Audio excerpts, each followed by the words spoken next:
experimenting.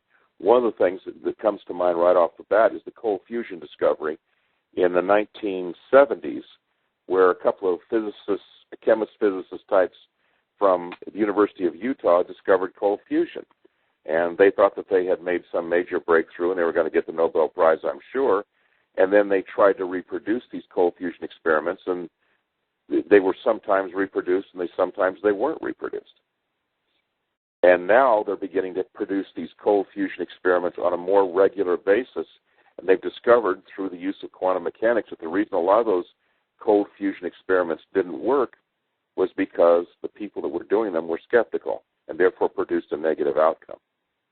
So what we have found now is that through the use of the clearing process of the machines and the water and the things that we're doing, Kevin and I are doing, is that we're actually reducing enough negativity in the world to where the intent of the observer can be positive enough to produce a positive outcome in many, many cases on a very regular basis.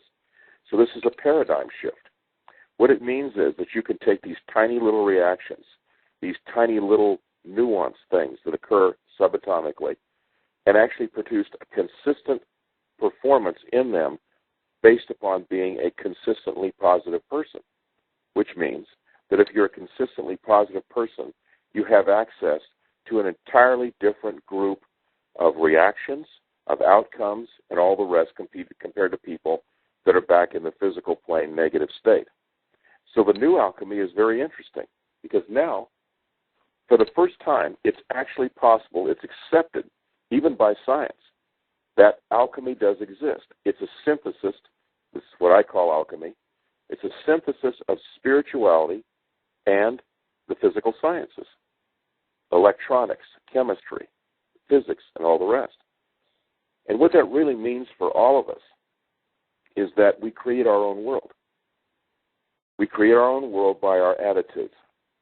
It's beginning to be shown that that's the case, and with very, very sensitive instruments now.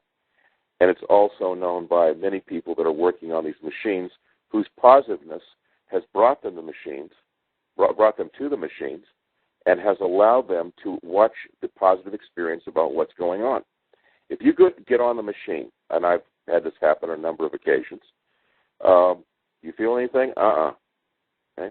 So I get an indication of exactly where the person's coming from when they say, I don't feel anything. So let me ask you this, Joe. Do you have any negative, you have any negative things in your mind that you can think about? That's usually erased. Then it's up to the person to determine why this miracle occurred. Now remember, not thinking negatively is a miracle. The ego sometimes suppresses this fact. The fact of the matter is that's a miracle greater than any kind of magic trick that you'll ever see in Las Vegas or any place else. It's more of a miracle than climbing up an Indian rope.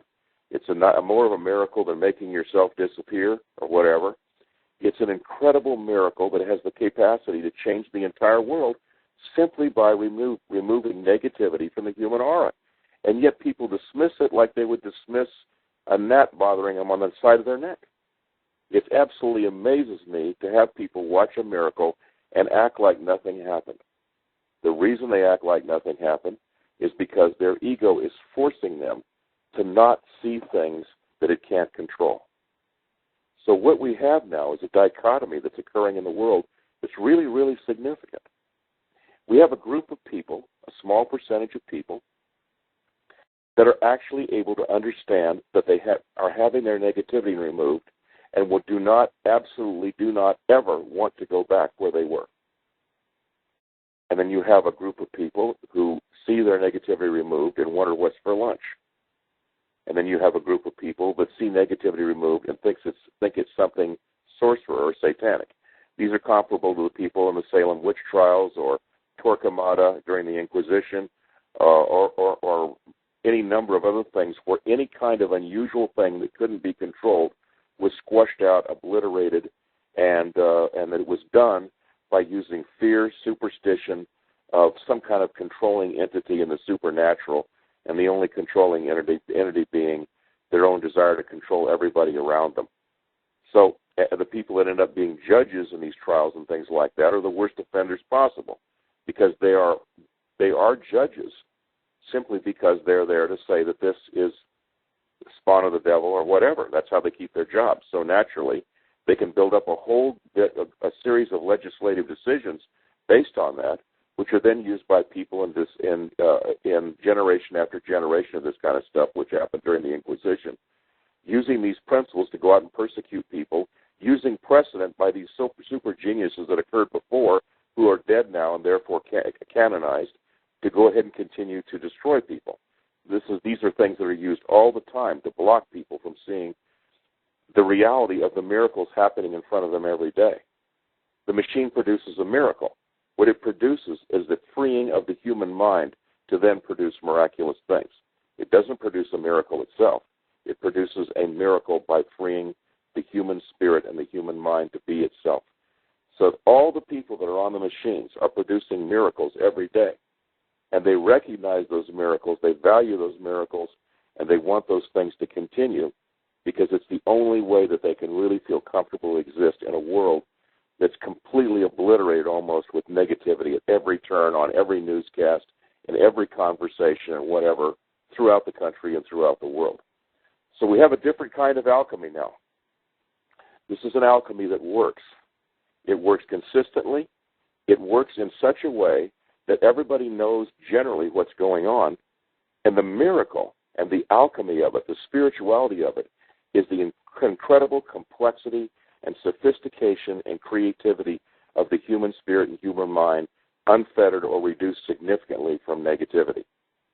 Now, as the human spirit leaves this planet and moves to higher and higher realms, there will be it will have to escape other layers of negativity, less negativity than before, nothing compared to this particular plane. And each envelope that it escapes allows it to move to higher and higher levels of spiritual ascension and bliss. And so we're on a process. We have no idea what was before. We have no idea what was after.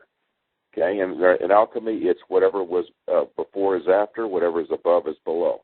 So therefore, this is a constant and continual ascension process of which there is no end. And this, I believe, is the ticket out of the physical plane, or at least a very big tool to remove ourselves from the physical plane and the fetters that are here. That doesn't mean that you're going to necessarily shuck off your body and cease to exist or whatever. Nobody knows what the dying process actually has involved in it.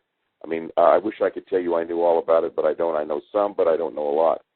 All I can say is what we have, folks, is right here and right now. The ability to unfetter your mind, to expand the moment in every possible way, and allow the ascension process to take you to higher and higher levels of bliss.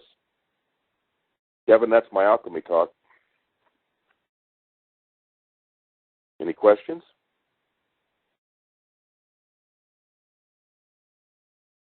Well, Kevin, are you there? Okay. Yeah, I just unmuted. Did you hear me or did I get cut off? No, I heard you. Okay, I hate to have to go over that again. Hey, Bill, this is Dean Metzger. Yes, Dean, how are you? Hey, listen, I've been better, but basically I've got a question on the water. Yes, and I tuned in earlier, and I had to split for a minute to take care of something in the kitchen, but you were talking about the paper that you had me write my name on. Can I recharge that? Is that charged where I can just put another bottle on top of that? Yes. Okay, good. No, the answer is yes at 10 o'clock tonight Mountain Time. What's that? 10 o'clock tonight Mountain Time, 10 till 10:30 every night. Oh, All every I'm going night? to do is, every night. I'm going to do the blend. I may change to Monday, Wednesday, Friday, but for now I'll do it every night.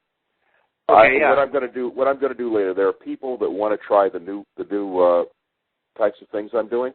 Kevin suggested that we do a sensuality, let's say, frequency, which I can do. I tested it with him, and he seems to feel it's fairly strong. Also, I can do an oxygen consumption modality. Could you explain that? That was one of my questions when I got the information from Kevin yesterday. I know a little bit about the water business, as you know, but how can you escape the half-life of oxygen? Okay. We had this conversation the other day, but for the benefit of the other people, I'll be happy to reiterate it, Dean, and thank you for the question. Basically, we don't worry about half-lives of oxygen too much because what we're doing is we're setting up the water crystals to always receive oxygen at its highest state instantaneously. In interreaction capabilities with